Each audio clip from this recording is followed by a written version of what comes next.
Welcome to the Rile Books podcast, an archival space for the readings and conversations that we host in our bookshop and project space in Brussels. Today we have the pleasure of sharing the recording of a reading by US-based poet Farid Matuk, followed by a conversation with Brussels-based writer Filip Jakab. The event took place in our space in Brussels on June 15th earlier this year.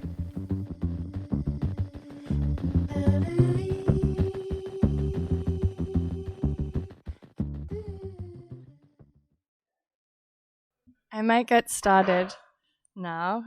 Thank you all for coming this afternoon. And thank you to Farid for being here, and also to Filip. This event also is in large part thanks to Filip for introducing Farid's work to us at Rile and then for making this connection. So thank you for that. I will just give a very brief introduction and then hand over to the two of you.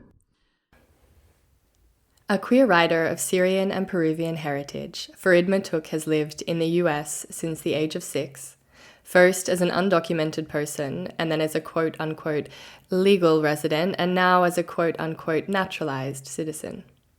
He is the author of poetry collections titled This is a Nice Neighborhood and The Real Horse, and of several chapbooks.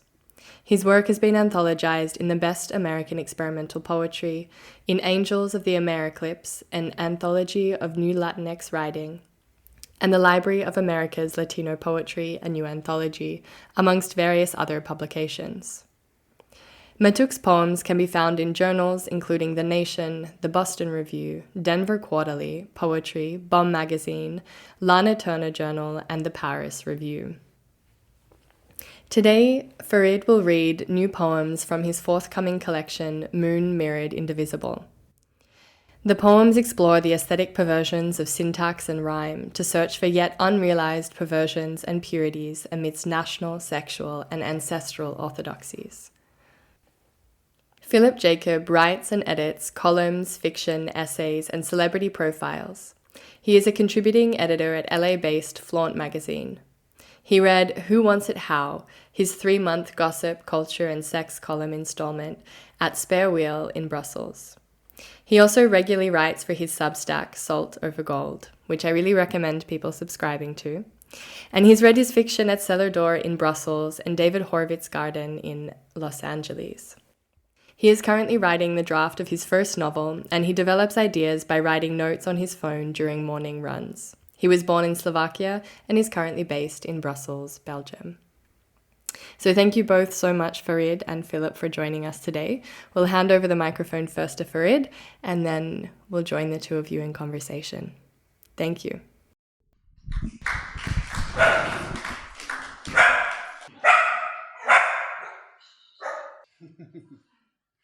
That's the best poem you'll hear tonight. Thank you so much for having me, and thank you all for being here, and thank you, Filip, for making it happen. I want to start by rescuing this old poem from this out-of-print chapbook. It's called Rodin Said Each Thing is Merely the Limit of the Flame to Which It Owes Its Existence. Rodin said each thing is merely the limit of the flame to which it owes its existence. And this collection is all addressed to my daughter, so that's the you in here. The big window in your room holds its lawn, lamps, light, and tree forms. Irritate the night with what tenderness and utter terror at losing you. Dare say we live on money, even with the fine, pissy smell around our toilet. Sunset tonight in layered and impacted lines. Above us, rendered by or under the inspection of flies bred from bees and wind abrade our skin. The baby monitor feathers ocean waves on loop over the ocean waves. Sand crabs are waiting in plastic habitats at the 5 and dime, carrying little stars and stripes, little sunsets and hovering gulls painted on their shells, into a future guaranteed for some time by a new protocol of tasks. In our quiet talk before sleep, all 4 of our parents up in the ether, and all two of yours. From our toes and heels, rub off the rind of blisters and adhesions of the day. One thing is a festival dancer of Bissau in a mask of white skin, being an astronaut, being the future. One thing is a Louisiana convict daring a bull in the Angola prison rodeo, being a cowboy, being free. And that, along with my first book, This Is a Nice Neighborhood, are available. There's a couple of copies back there. We were going to get the real horse, but it couldn't get here on time. So I just brought what I had. This book, Moon Mirrored Indivisible, will be out in February of 25 from the University of Chicago Press. Getting the notes ready in case I need. Cool. Redolent. I'm alone, I'm told, and decorated in English script, with eyes available with no claim to the words, but with flowers on flowers shipped from Bogota's savannah, helping me talk as one of a people with occasions to mark, rolling about each other, viscously having forgotten the mannered European flower code. I bring the right bouquet, free of reference to the local eucalyptus, leaves, or bright dogs that range at night. The ground floor of my position holds no dictionary or science that can really name the flowers. I'm not pointing because they're so obviously opening. Even then, trying to stop being these people, I'm not alone saying back something like dark of flowers or stones to swallow. We're not inside the words. No interviews.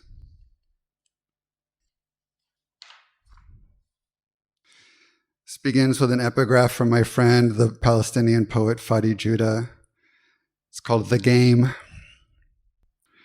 But I'm closer to you than you are to yourself, and this, my enemy friend, is the definition of distance. Farid Judah. The child's game on our walk was to say Spain in various intonations and rhythms. We were to respond France, but with the previous nations, effects mimicked exactly so, assigned unoriginal countries, disturbing two hawks into flight as we went. All done, the child said, of the distance the hawk's eyes traveled to get to her. And if in some memory she already knows distance is the force holding words together, so they're free to stay near, we have ridden away on Near's back, waving goodbye and welcome, exactly as a people coming closer. The Butcher's Fifth Quarter, which I learned from Stanley Tucci is Italian slang for the cheap meat at the butcher's. Right? If names or the child's song reached anonymous graves in the countries we left, with their fields of dirt, listen, no position needed, no future needed at the susceptible horizon behind us. I accept rage, driven up the nose, crevices of the whole head, really, and lip, liver and asshole, tonguing the edge in the glass that dying opens. But a people would trade the butcher's cheap meat for stones to toss through their reflections. The first is sleep. The second, industry dismissed. The third and fourth stones are missing. The fifth is having resisted steeping so casually in pain, the sixth stone, that its stench would trigger no memory. At the seventh, drink what water you need. At least one of the stones tends to be last light, The 8th is bed sheets on the couch, any fold, a niche, opening a crevice to carry the voice. Stalwart, swallowed, wavering. On the 9th stone, we bear you out from those countries' sanctified plots toward us. The orders. On the 10th stone, closer to us. I live in Arizona near an Air Force base, which is the only background you need for this poem. Closer. If it's freedom or Sunday morning, through which the iterations, UH-60 Blackhawk, A-10 Warthog, C-130E, MH-60S Nighthawk, HC-130J Combat King II, E-3 Sentry, E-6B Mercury, EC-130H Compass Call, F-4 Phantom, F-16 Fighting Falcon, F-22 Raptor, B-25 Bomber, 55 ECG Carrier. Fly closer. A clear sky, a perfect day, can be a backdrop so calm, admitting no wind. So who'll take that feeling with me into the critique of feeling? This is called Before That, and the only note for this poem, I guess, is that there's a quotation from the Theory of the Young Girl by the collective, the Tikkun Collective, translated from French into English by my friend Ariana Reigns. And I guess I pick a fight with them in this poem.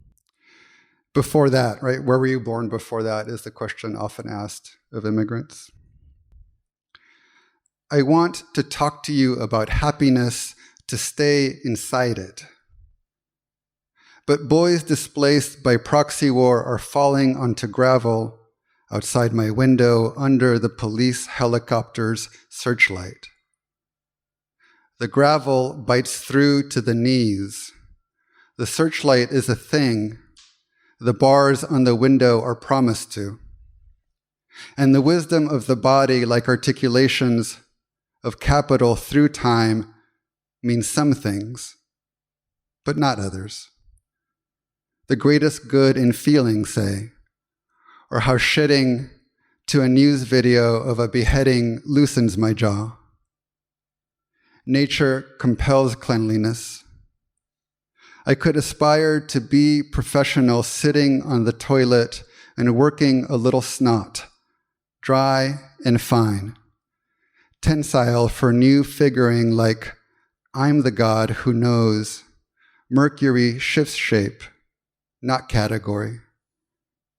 Offal, organic, decorative. Maybe those are stages of consequence. Tended, the snot worked thin as a pencil mustache invites the strangeness of a decorated face, which blended with certain American things like shedding without a video is boring. But where were you born before that? Free radicals, the Tikkun Collective for one, at a click past Imperium, turn back to describe Imperium's outlines, but not their own posed facial stunts. A thing being a position, and its grimacing. I mean, I can pair the sass of saying, quote, ultimately, it's the omnipresence of the new police that has made the war undetectable, with a laughter in the closed set of my laughters, each coded to an aspect and color and digital charm in the pocket. Watching this one, I'm learning to thicken the line between inner and outer cop, to follow a desert's turns toward the sun and its shielding waxes on leaves and with its needles. But where were you born before that? Forgive me for being so dumb, with this booger mustache so dark, having carried a little blood at the start. I guess if you're taken for a man, the old way was to say whatever men say, only louder. So even dead, you're seen, in the distance, your words mark and redeem. Happy among the released. So tutored, so iterated, I might think any consoling magic could be an actual turn. But the night sky behaves itself as ordinance withheld, so that boys married to their own white father would lay in bed hardly saying prepossessed.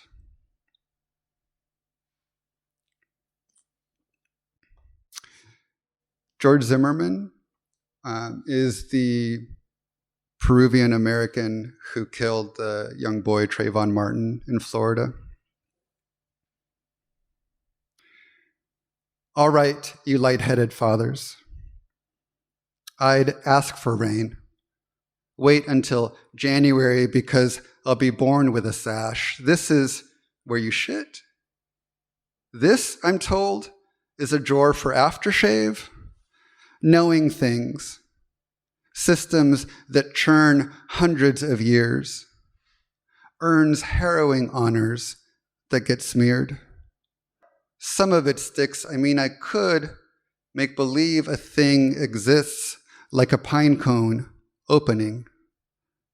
But for daddy's spit, is it also the tree's many a small mouth? I hear of sovereignties.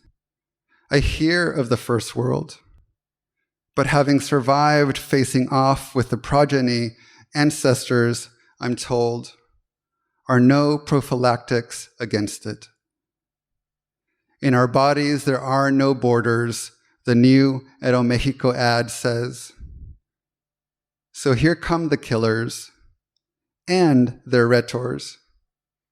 John Bolton, Elliot Abrams, Juan Zarate of the Foundation for the Defense of Democracies. Here, I'm told, is a song. George Zimmerman, whose countrymen.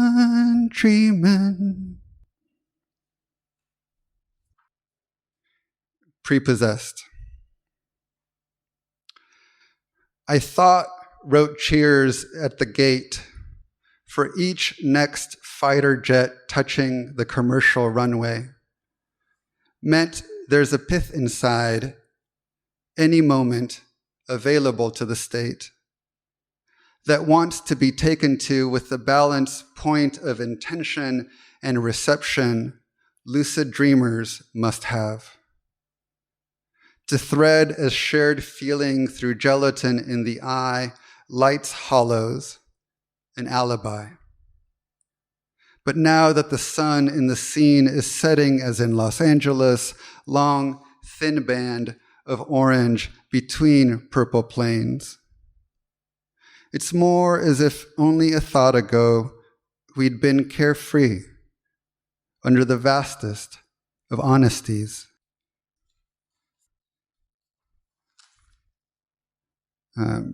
August 2, 1990, until February 28th, 1991. Those are the dates that the United States government recognizes as the length of the first war in Iraq. I was also in high school at that time and saw many boys wearing a t-shirt with the American flag that said, "Try and burn this one." Well worn, resisting a tender regard wherein all else, must else, or else. A bold slogan carried forth, "Burn this one," on the spiraling way of apostrophe. Cursed without cause, someone being called as the placeholder for the conscript. Try and burn this one, flag and word, on a white boy's t-shirt. I read the invitation to come close. So sociable, the sentence, exchanging styles, the sounds and colors of my face for his face, pressed into air's ravines, glancing into wind's crevices, packed with foreign or neighborly dead, else the local peace. A sentence covers with discretion already fallen through the air of having survived men by engendering, pouring men into men, so begotten by just being around. Quote, in language we inherit the voices of the dead, Nathaniel Mackey said. And where else? If I ask so, having been said so, blushing, off leash. Did your t-shirt want me to follow? The sentence hoped how many would try. I'm going to sit here all day in the piece you made and write about it. All the times and tenses in the sentence. Unread your old t-shirt, alone, getting dressed. A little morning cold about your shoulder. Walking past, reading the t-shirt had been inviting, not the t-shirt, but the print will invite. Accepting, going to try, will have been trying, etc. If you have to ask, etc., light this one. Fire's vacuum thinking it's the space the invitation cared to fill. Like a dream where every sign tells me you're dangerous, thinks that waking life would listen. I lean into the promise in the sentence. Try to survive telling you you are a good man because you have peaceful energy. The dream trying to wish this truth into you as one incarnate, as one representative, but placeholders and conscripts helix through time and tense. This one volunteer trying on a sentence, then another friendly trying, being punished for trying, did try, will have been thought to be trying, inviting, dressing in a promise doubles back to will have had nothing to wear but punishment. Are any of you into hypno-porn? Hypnotic porn? Has an audio track. Spiraling. One subgenre of hypno-porn is satanic hypno-porn. And so this is in the voice of the devil. Sentences heard upon emergent devotions. Having been called a mammon, a Belial, the devil aspects of dark to whom you would dedicate a man in himself. I appear close enough to consciousness to taste what words would go to what mouths. Don't call it ingenious use of the materials and signs that would carry this thinly distributed body until imagination abandons, leaving the most basic of men, auto-tuned, strobe-affected, hypno-video voiced, coaching popper huffs to narrow the world into something you can swallow, yourselves down and out, recycling piss in perfect loops. Transaction pleased? Can you speak? I don't care enough to hear you, but I do enough to look and see you receiving what night and wind, gravel dust and easement lights over the safe and private yard. Will you heal? What do you think you're asking? You dress me in horns, in tongues, in muscles. You take only one light from my eyes. You rage. You remember to breathe. You use and wipe and smear. You think the mountain is rising, decorated in its metals. Your dreams take you into small rooms to come. The wind finally gets free enough to run through you, and you think it rushes at a hillside that must lift my throne. The raven visits, always over your left shoulder, and you are so grateful to be in its downcast yellow eye. Concentric. Set low under angels, orders of drones, expositors, I don't know who or what, if I look up, I might offend. However mannered, the poem dares write about the poem.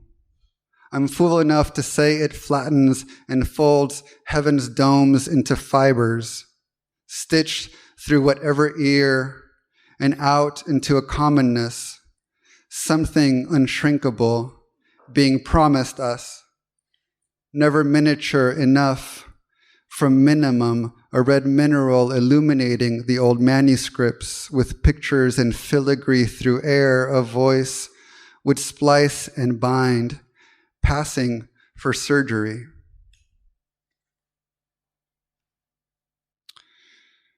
What so goes. Do any of you know how to cruise for sex? Where did you learn to cruise? This is where I learned to cruise.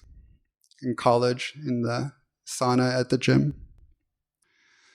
What so goes, having leaned to sex from me, to a nation's ears runs back as the plangency, wrung from what goods or boys such a curious people might hope to chamber. And one I knew, if he cared to hold, what he saw of me, trying what type, young thing without being severe. Therein delicate clappers kiss wet the sides of what words, nut and pig, spit and rim, pastoral heritage hills. Speak usefully, believe in beauty, knowing our values. Silent, his eyes coached once, which white to follow from the sauna to the stalls. Anonymous, learning, we sat in steam, not choosing each other. Until we allowed wherein did go what words that led my come urgently onto his thigh. Having learned to want to be young things in a continuous tense. Knowing who to follow, to lay there a path outside, to ride on dry air over freedom wrung out in the cant of its advocates, expositors. He knew, I think, sitting apart we were things and labor. Dissolved together, our salty peasantries could sound that chamber's nadir. I'll finish with just two more poems. Mary's hymn of praise from the Gospel of Luke. She magnifies the Lord in her song, but also in her physical bearing of the child, the fetus. And it's called the Magnificat. Magnificat mirror petition. Like mirrors, fear the seen, but travel in them. I look for eyes fierce enough to move a love into me as far as Mother Mary's Magnificat carries a man's world the other way out, as wraith, as far, as a digging out of the magnified man I offer forth, quote, he has filled the hungry with good things. Say this poem slanders and begs, sucks teeth and claps loud, walks our bare feet through the yard to the pool. All I see is dust and trees, an idea of death or the ghost of owning. Comes soft arraigned through the motion sensor light, and I'm sorry because I'm happy I filter the smaller waters through to what piles into words, petitioning for a little elegance. I bend my ass to the wind, coming off the pool water, and when I stand in a long line of bodies filled. What we bear is the horse burned in Pennsylvania. White boys poured on its back and neck accelerant and set the match to no allegory. All matter. No longer a plane of flights, a plane of movement, a plane of kinetic aptitude, of kinetic feeling. Put the pity there to stand in for one thinking the magnified could ever lope outside the reflection. Not born free, but released. The ghost of the horse on fire is the slowest thing, making its own physics that comes with its own laws. Be thou gentle, refined in bearing. And I'll close with this poem called Crease. Both the actual horse on fire and its event out of these words, fallen and folded back through love, trying not to be with but of, gathered into petals around the trace of that touch. If I can concentrate on sex and artifice like that, to crease the outside's infinite regress, when I'm dying, actual dying will be a fold about a flower fallen. I know everyone wanted their stupid church high on a hill. But my favorite things, happy things I thought drifting down into sleep, and all the faces that afflict. Laid low, I could be the paper they ravish or remember, and the end of their script. Thanks.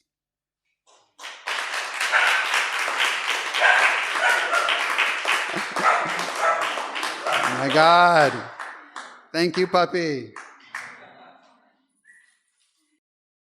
Hello, everyone, again. Thank you for coming for Farid's reading. And now we continue with some questions that I prepared.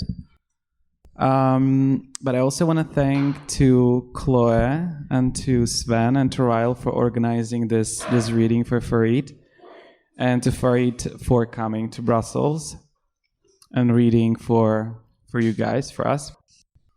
My first question, Farid, is if you can describe how you choose and what the title Moon Mirrored Indivisible mean to you.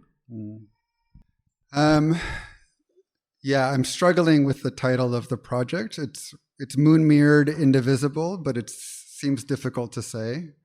Moon Mirrored Indivisible. But I can't find a better title, so I don't love it. A couple of things. I wanted, throughout the book and throughout the project, to handle embarrassing tropes, like in words, like moon and love.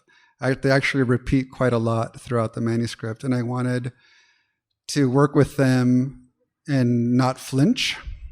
You know this word flinch in English? I didn't want to be scared in front of those words and handling them somehow in my own way. So that's moon. Mirrored, I guess I got interested in mirroring and mirrors because of their artificiality. Plato complains about poets and mimesis, and he makes this poor young man wear a mirror on his back and walk around the marketplace, which I think is a phenomenal image. And to show that the mirror can only capture broken, unrealistic pieces of reality, and to make his point that poetry and art of representation is always going to fall short of reality. So that's his complaint.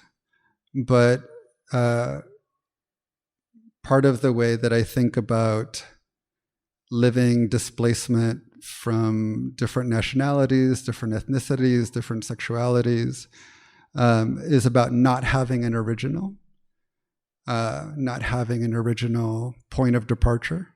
And so mirroring then becomes more realistic than to pretend that I could speak from some originary, foundational, or even ancestral place. So I was very interested in what it would mean to just accept that one doesn't have a foundational position or root, and that one can only exist, this one being this one, I don't know about you, but this one, existing or realizing oneself more in the reflection of others, right?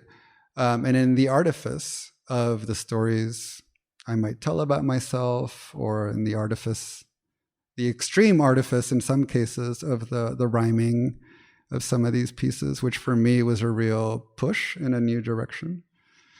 And then Indivisible there's Nathaniel Mackey is up on the top shelf there, who I cited, and Nathaniel Mackey is a great influence on Fred Moten, the poet and theorist, and Fred Moten is a great influence on me. And what I've learned from Fred is to think about or look for common experiences in life that exist underneath or outside of individuation. So individuation being, right, like I come into myself as a subject and I can act upon the world, and I have my name and I have my signature and I have my story. And that's all lovely. But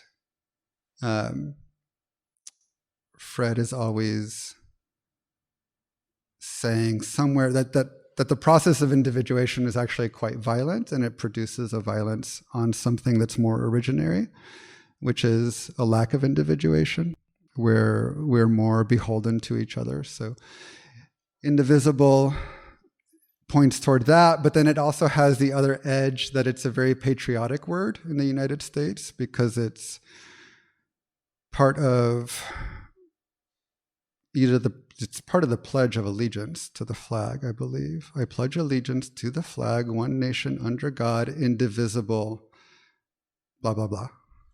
So there's a theoretical interest I have in being indivisible, where we're not individuated, but then there's this ironic interest in the patriotic resonance of that word in the United States. So I love all three words, but I think they make a terrible title. I don't know what else to call the book. We were thinking maybe it should be called Try and Burn This One. Like the t-shirt, yeah. You didn't decide upon the titles yet, the final title? No, I mean, if anyone has a better idea, I'll take it. But right now it's Moon Mirrored Indivisible. Any suggestions? Thank you. My second question is that at the beginning of your manuscript, you chose to quote Alice Notley. And it says, "It's all somewhere else. No one lives in a country." So when I heard that, I thought if you could describe how this quote and perhaps Alice's work influenced you, and why did you choose this quote? So it's from a book that's also on the shelf called In the Pines. Terrific book by Alice Notley. And more generally speaking, Alice has become a hero for so many reasons. One is that when I look at her publishing trajectory when she was younger, it seems very punk rock to me. She just published. She wrote and she published, she wrote and she published, and it was once a year, once every 2 years. It came out, the books came out with the presses of friends. Some of them were hand stapled. There was not a lot of career calculation, but she was just making work and learning. And now when she looks back, she's talked about those years, those decades even, maybe 20 years, just being preparatory for her later work, like the more epic work that she makes now. And I think that's so moving that, first of all, that she's working so hard at this stage of her life. and that she has the vantage to report back to those of us who are younger, to report back what those earlier decades were like for her as an artist and what they produced, what they made available to her. So I don't work the way Alice works, but that's maybe why I desire. I think it's so romantic that she just pumped and pumped and pumped work out. But also she's the closest poet I've found to someone who has escaped the gravity of literature. Does that make sense? Like if literature is a field with a history, obviously, we study it and we aspire to it and we say we're people of the book and we're more educated because we love literature and we love books. There's a way in which Alice has flown so far that she's outside of the gravity of all of that. And she would tell you herself, I mean, I've heard her say to audiences, poetry is, she gets very bombastic sometimes. She says, poetry is, of course, it's the best art. Nothing comes close. Not music, not painting, nothing could ever come close, right?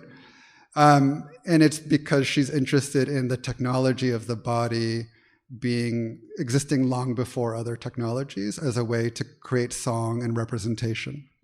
And she has this beautiful line in a poem where she says, the double edge of body and breath.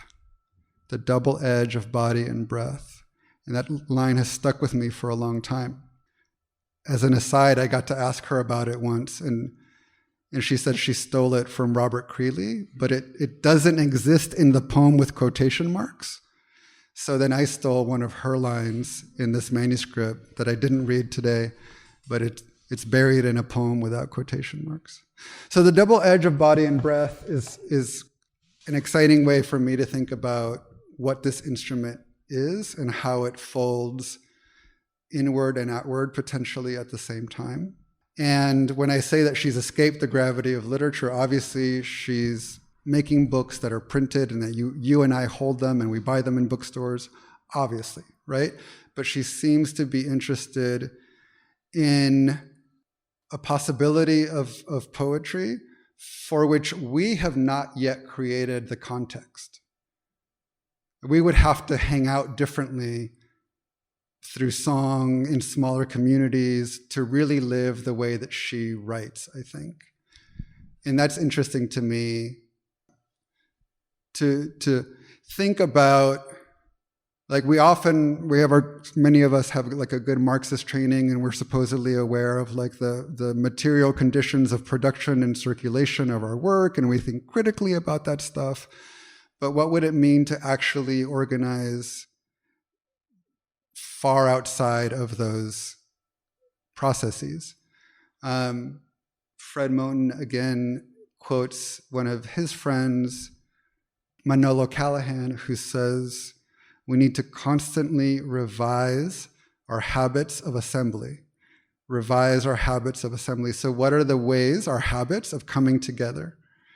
And I think Alice makes work for which we haven't yet revised our habits of assembly to catch up with, in some ways, how ancient the work is that she's making.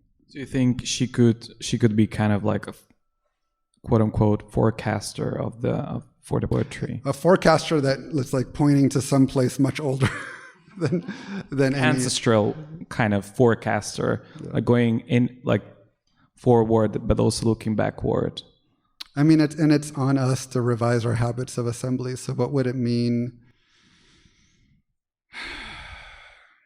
What would it mean? I mean, this is not radical, right? Many people are thinking about what is community vis-a-vis art, and so there's just that question. But it's very mystical too, and it should be, not should, I mean, I think for many of us it's very embarrassing to say we're interested in something mystical or where the body turns into the air and where the air touches the next person. It can become cringe almost. Cringe, yeah. I mean, that's exciting. I mean, cringe, there should be some edge of cringe that maybe has possibility to it.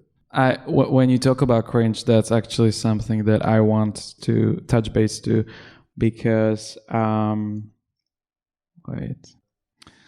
we sat in La Biche when Farid arrived, and so we discussed your poems, right? And you told me you wanted to overcome, quote unquote, this notion of embarrassment that we have by using the word, cliche words like moon, mirror, love, or sky.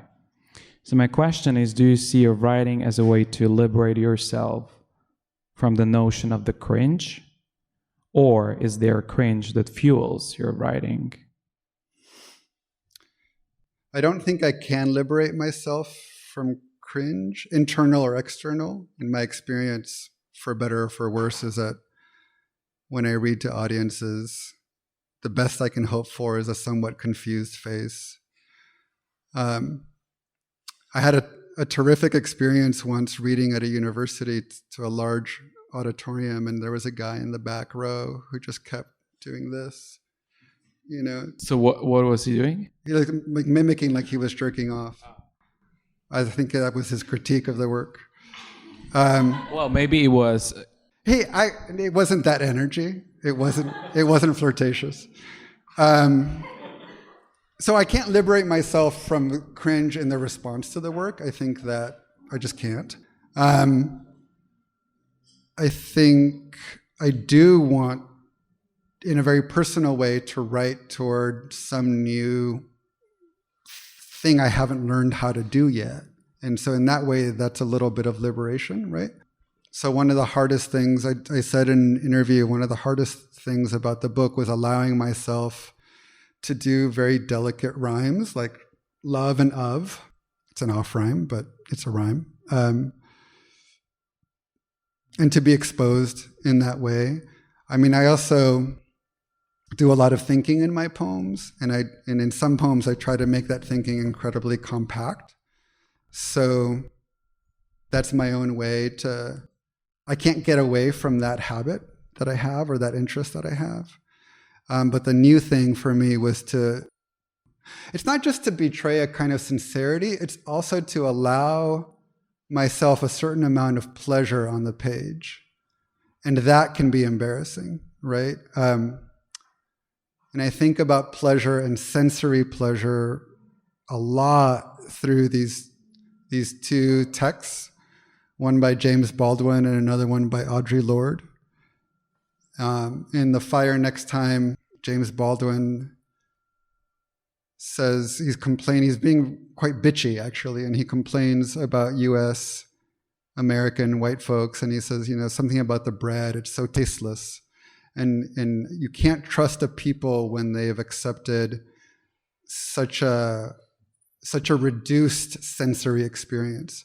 And he talks about the sensory. He's very careful. He has to say, hold on, I don't mean the erotic as the pornographic that people put onto quote unquote black bodies, right, as being hypersexualized.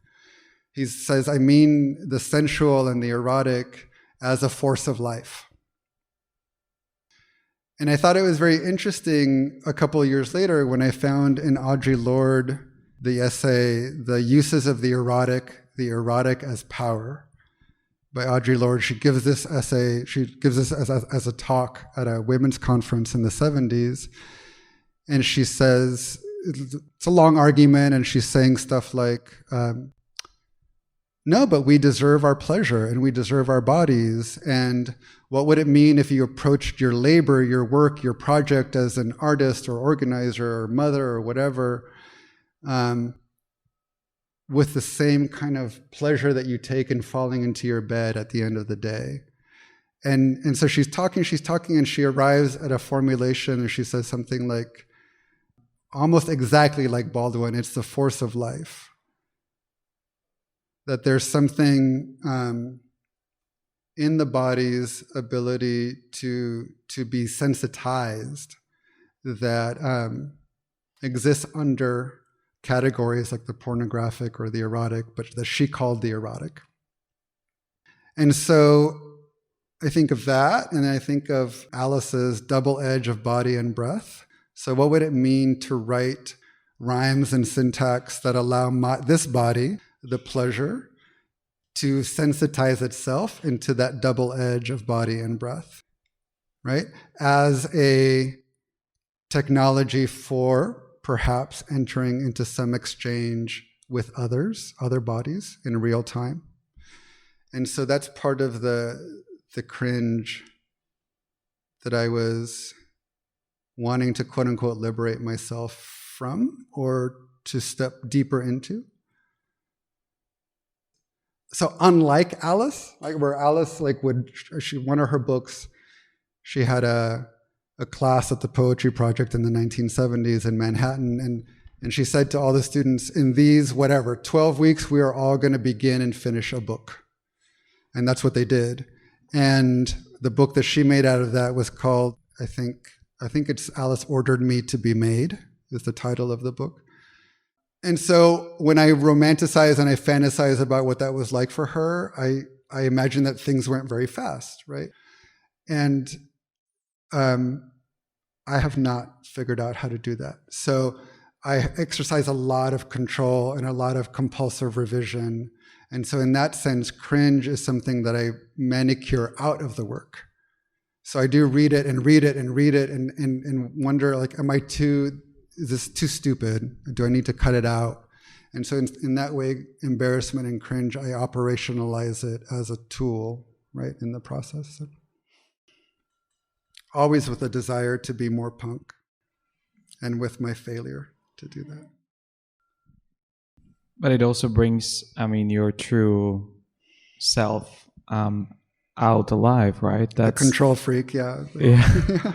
But it's also a way of honesty, kind of honor yourself and your own thinking, right? Not to be, like you said, Alice does that, she's faster. Right.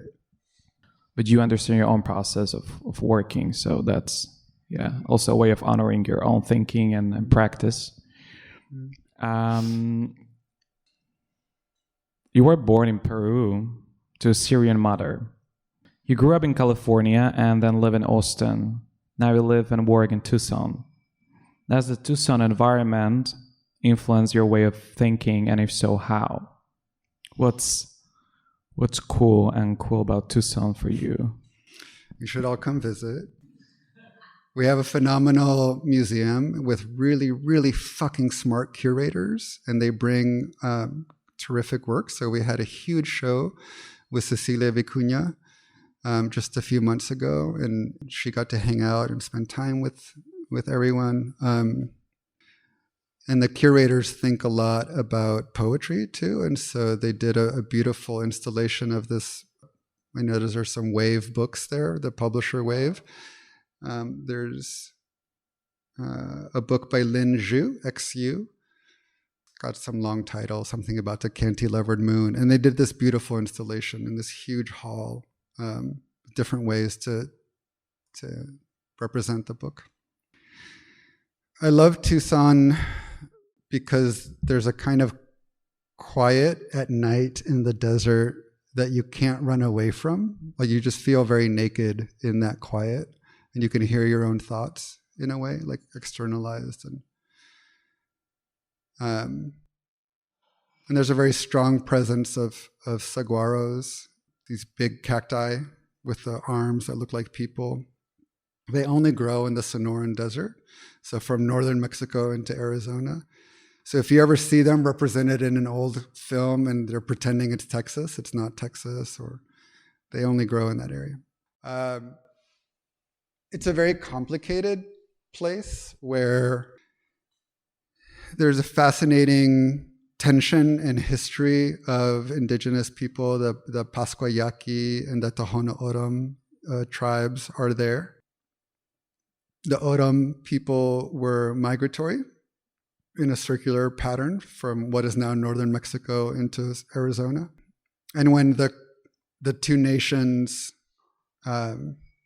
formalized that border, it broke the migratory cycle. So now there's Mexican O'odham and Arizona O'odham, and they don't practice the same life ways that they used to. There's a lot of human trafficking very, very intense human trafficking across the border there. Thousands of people, and drugs. So that brings all kinds of actors into the desert. In some cases, the Oram on their reservation, they'll call the federal agencies to come intervene with traffickers, which is problematic, right? But they don't want to intervene with people, with migrants being trafficked through their own land. And so they call the Border Patrol. So it's interesting to think about all these different relationships to land and to nation. Another type of actor that comes up in this situation is a group like No More Deaths. And they are this fairly radical group of activists who go into the desert and they leave water and food at certain stations along the migratory paths. And they're constantly in a game of cat and mouse with the federal police, right, with the Border Patrol. And then the fact that no more deaths has just kind of persisted over different regimes of surveillance and policing has brought more and more radical activists to Tucson. And apparently now it's becoming a hub for anti-fascist groups that are, according to some conversations I've had, literally training for how to be in violence with the police, how to fight the police. There's a movement nationwide called Stop Cop City, which started in Atlanta. And cop cities are these multi-million-dollar developments where governments pay to create fake cities to train the police on how to fight like urban warfare. And so apparently a lot of activists with Stop Cop City are coming to live in Tucson because it's still kind of cheap also to live there. And then there's this just bizarre proximity to the FBI. There's a ton of Federal Bureau of Investigation agents, Border Patrol, and Air Force. There's a huge Air Force base, as I mentioned. And so I could be giving a class at the university or sitting in my backyard, and you see, 2 fighter jets circling. And I used to think they were just training pilots, but then I learned that they very often, when you see 2 jets, it's like a used car sales, and it's one American pilot and one pilot from another Air Force, and they're training the foreign pilots on how to fly our old planes, because in order to continue to make money, you need to be able to sell your war machines to other nations, right? And so it's a constant flow of air assets, is the technical term, to other nations. So I live under these test flights where other nations are testing and buying airplanes. So, judge for yourselves how much of any of those things are present in the poems, but those are all the things all the energies of living in Tucson that happen there, for sure. I just want to a quick shout out to this amazing group called Colibri, started by a colleague and a forensic anthropologist. So it's another group that goes into the desert and they help families recover the bones of their loved ones who died in the desert trying to cross into the United States. They find the bones, they identify the bones, and then they do whatever the family wants to do with the bones. So like they might have a ritual, a service, some kind of memorial there. So it's in that way, it's a place where a lot of the intensities of these types of conflicts are very close at hand, if you want to look at them. Thank you. In your poem, Rhodoland, I felt an axis with John Didion's book, Played as It Lays, wherein it's mentioned, anesthetize the pain and pleasure, the character has run out of both desires and motives, the epitome of a generation made ill by too much freedom. do some of your poems refer to that state of Nera? Is passion possible without the state of ennui? Maybe that's more abstract question, but... Is passion possible without the state of ennui? Yeah. Like as a counter to it? Yeah. I don't know. What do you guys think? It's a good question. Do you feel ennui? Ennui? Ennui is like... It's very like French, no? It's like boredom, the state of boredom that we might all feel like there is a lot of things going on, but at the same time, we keep like scrolling on our phones and we feel like sometimes nothing makes sense. That we have too much privilege, and out of this too much privilege, there is like, this blank space that you have to fill up for yourself somehow. Like I think the way I may be wrong, but like boredom, you can be bored one afternoon, but ennui is an ongoing, yeah.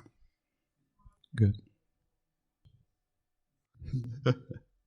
There was, the question was that one of Farid's poem named Rotherland felt to me connected to excerpt from Didion's book, Play It As It Lays, which describes this whole nation of people anesthetized.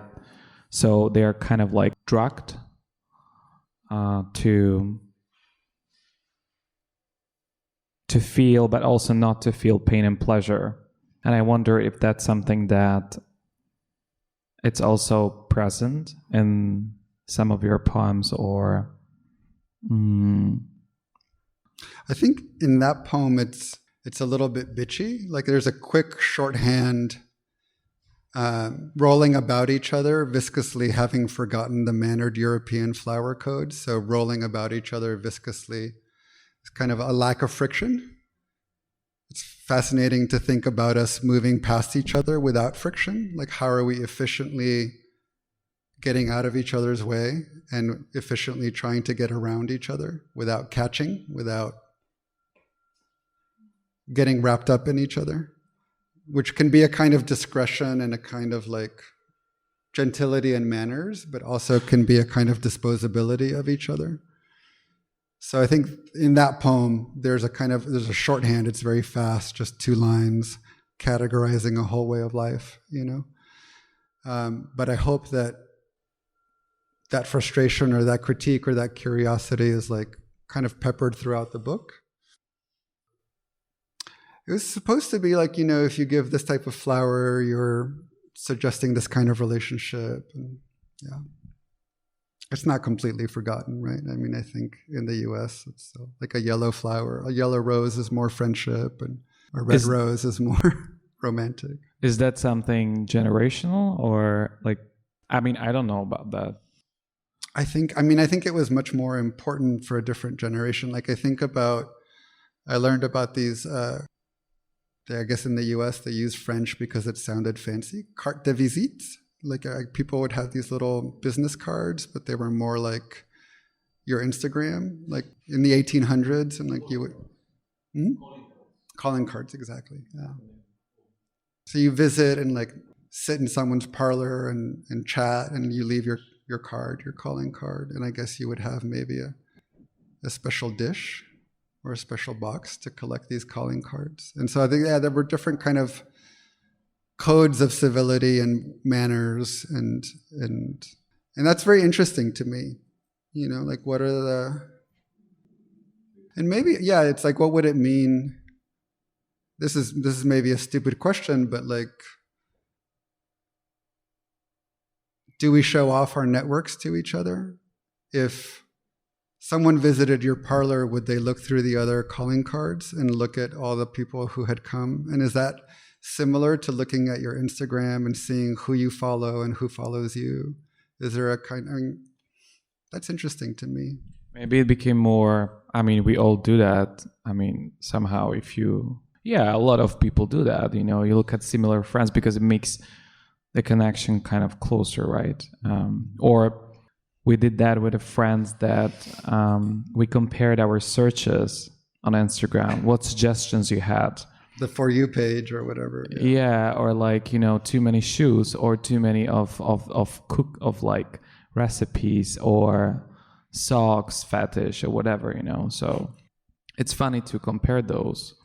It's like curious to me as like someone who has been a migrant and whose family has been migratory for several generations, like what are the different unspoken codes of being well-mannered in a different place?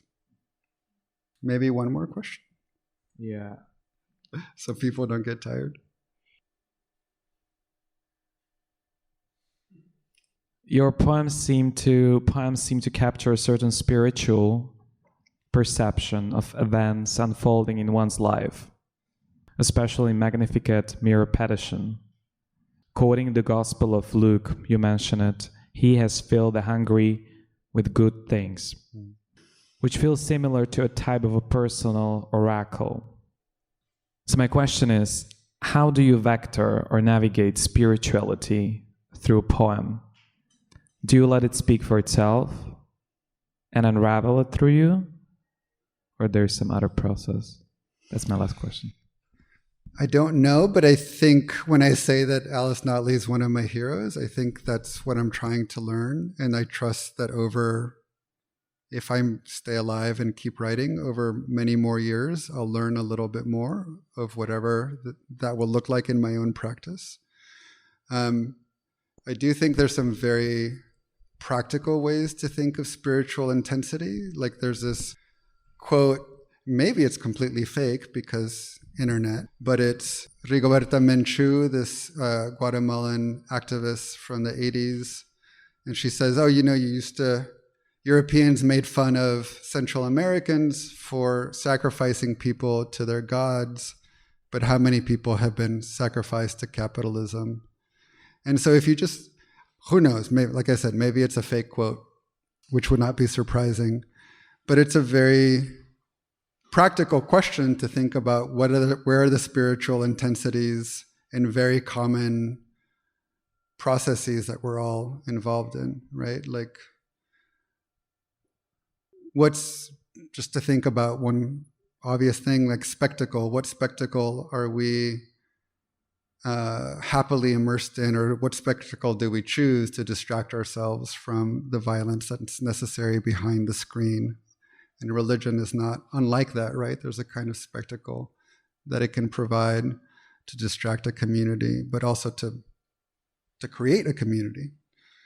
So I want to think in some very deep spiritual way, like where Alice literally says, I hear my dead husband, I hear my dead brother, I hear my father. She said to me, when I turn the key into my apartment in Paris, sometimes I'll hear the voice and I go to write it down, right? And that's very powerful to me. But then very practically speaking, what are the more common ways that we manage intensities, but don't recognize them as intensities, as spiritual, like death and murder and wealth? It's a good ending. Well, thank you. Thank you so much. Yeah. Thank you for coming, guys.